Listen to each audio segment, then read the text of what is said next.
Hablar con Mónica Fernández. Ella es psicóloga clínica. Vamos a charlar un poquito de un montón de cosas y entre esas cosas de las que vamos a hablar de su espacio que se llama Crecer y Ser, en el que está junto a Rubén Bernasconi Espósito, médico psiquiatra. Y vamos a hablar también un poquito de danzas circulares y vamos a hablar de su libro y vamos a hablar de un montón de cosas. Hola Mónica, Ana de este lado, ¿cómo está? Y Andrea, mi compañera. Hola, Ana. Muy bien, ¿cómo están ustedes? Bien, acá estamos queriendo saber, vamos a empezar por Crecer y Ser. ¿Qué es Crecer y Ser, este espacio hermoso que tienen junto a Rubén? Es un espacio que no tiene un espacio físico. Son talleres que hemos creado, realmente formado con Rubén, donde se trabajan las emociones a partir de lo lúdico, fundamentalmente a través del juego, para que cada uno vaya descubriendo qué emociones justamente pone en juego ante situaciones en las que tratamos de dramatizar. Por eso es crecer para llegar a ser uno mismo. Y bueno, trabajando en esto y en nuestra práctica privada, fue que llegamos a escribir el libro que vio la luz fines del año pasado y que es justamente un viaje por las emociones, donde la idea es que al leer se aclaren conceptos que normalmente están como bastante mezcladitos. Se habla de emociones, sentimientos, como si fuera lo mismo, y hay una gran diferencia, y proponemos también de forma lúdica algunos ejercicios para el autodescubrimiento. Bien, ahí escuchaba lo que dice, que las emociones y los sentimientos no son lo mismo. ¿Nos puede contar más o menos? Sé que hay ciertas emociones que son básicas y que de esas emociones básicas derivan las emociones sociales, ¿no? Las secundarias, algo así leí. Y si nos puede decir entonces, aclarar cuál es la diferencia entre emociones y sentimientos, como para que los oyentes más o menos sepan, ¿no? Lo fundamental es que las emociones son instintivas y todos tenemos la misma gama emocional, es como una paleta de colores, todos nacemos con la misma paleta.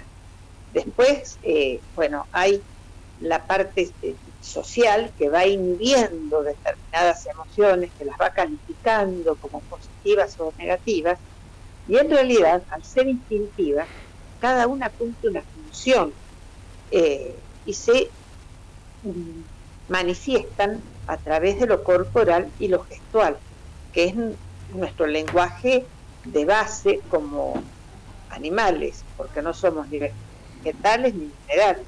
Nuestro envase es un envase animal.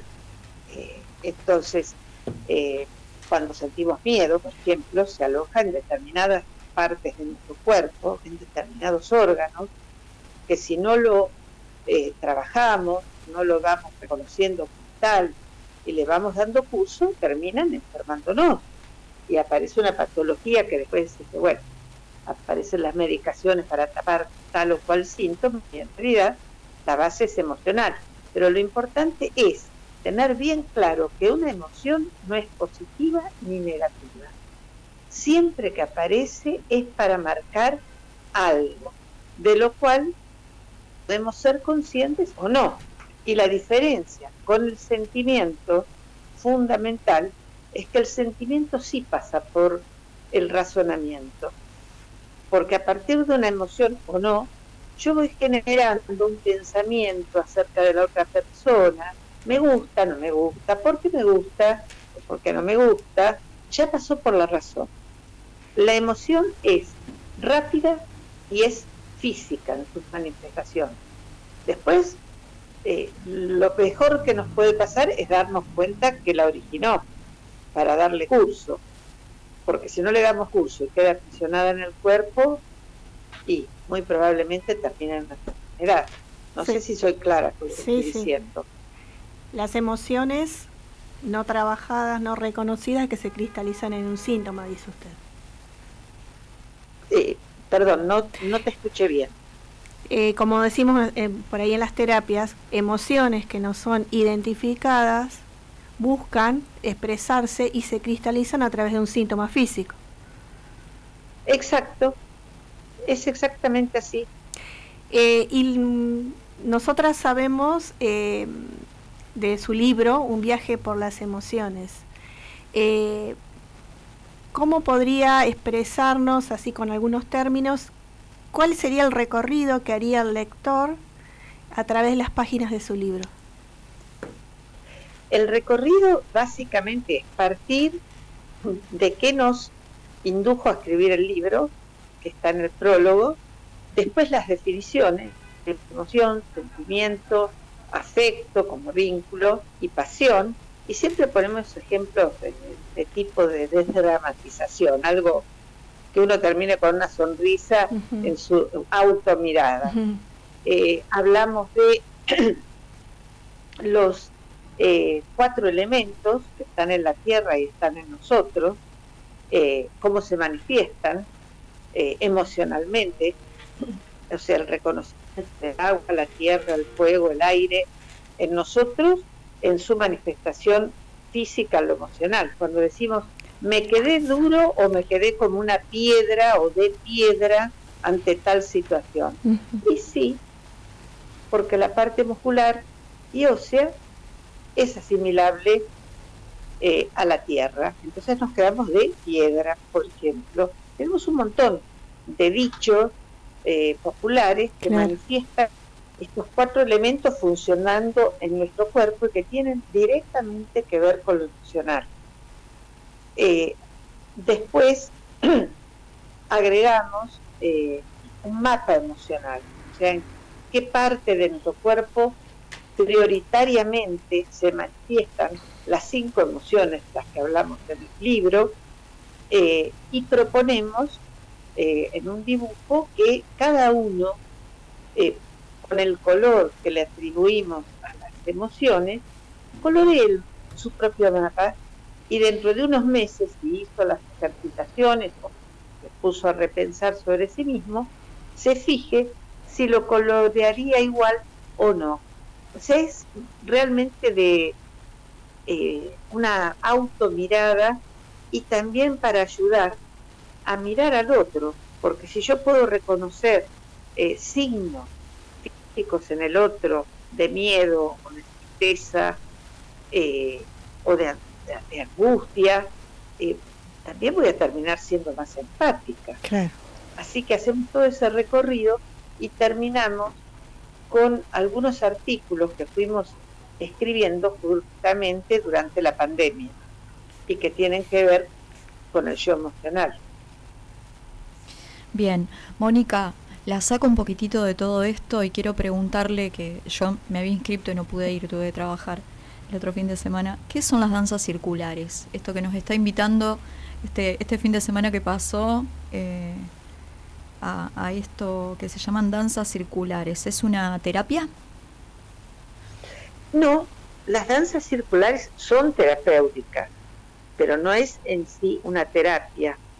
Las danzas circulares, si vamos a su origen, son las danzas más viejas de todas las culturas, las que se hacían alrededor del fuego, donde nos reuníamos ya desde la época de las cavernas para reconocernos, contar nuestras historias y bailar, porque se baila a la muerte, se baila a la lluvia, se baila a la cosecha, se baila a los casamientos. Toda comunidad, toda cultura tiene sus danzas tradicionales. Las danzas circulares son en círculo, muchas son recopilaciones de danzas muy antiguas y por supuesto de coreografías modernas también. En lo personal me interesan las más antiguas porque cada paso tiene un significado. Entonces cuando uno baila sabiendo lo que baila, bueno, ahí aparece realmente lo terapéutico, más allá del movimiento en sí, que es terapéutico. En el libro, justamente, cuando hablamos de los 4 elementos, hago mención a una danza de una comunidad andina que se llama Los 4 Elementos, donde se cantan los 4 elementos y se los marca en el cuerpo. Así que no están tan separadas una de otra. Bien, es una actividad grupal, entonces no distingue sexo, lo pueden practicar tanto hombres como mujeres, ¿no? Exactamente, es grupal, yo diría el 90% de las danzas es tomado de las manos, que ya es muy importante. Tomarse de la mano y sentir la energía de uno y de otro y cómo se genera una energía en el círculo. Hay otras que no, que son sueltas, pero son las menos. Hay danzas que son de hombres, sobre todo danzas guerreras, danzas celtas, algunas turcas, pero que igual se bailan, no está prohibido bailarlas, al contrario, son muy, muy fuertes.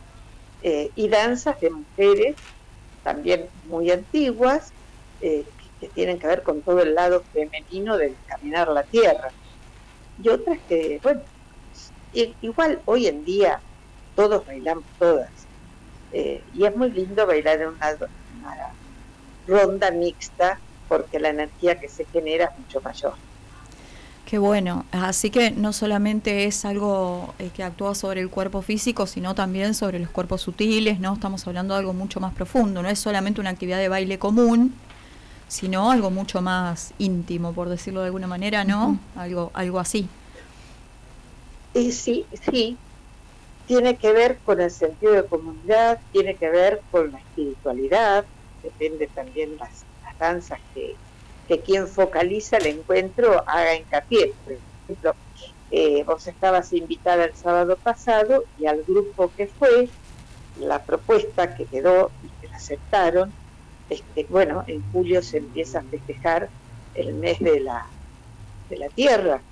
Sí. Entonces, que en el próximo encuentro voy a recopilar algunas danzas de distintas comunidades y vamos a bailar todas danzas autóctonas, andinas, algunas de los Sioux, hay una moderna, una guaraní, que hacen nuestro caminar sobre la tierra, ¿no? Y al ser uno, nosotros con la pacha de la tierra. Uh-huh.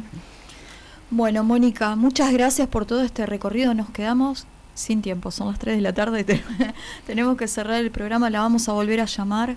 Más cerquita de la fecha de julio, así de paso hacemos compartir esto y se puede abrir a la comunidad.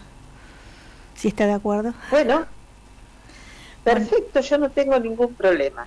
Mónica, le agradecemos mucho este tiempito que se tomó para conversar con nosotras. Gracias a ustedes, que terminen muy bien el día. Igualmente. Le mando un beso grande. Gracias. Gracias. Ella fue Mónica Fernández, psicóloga clínica,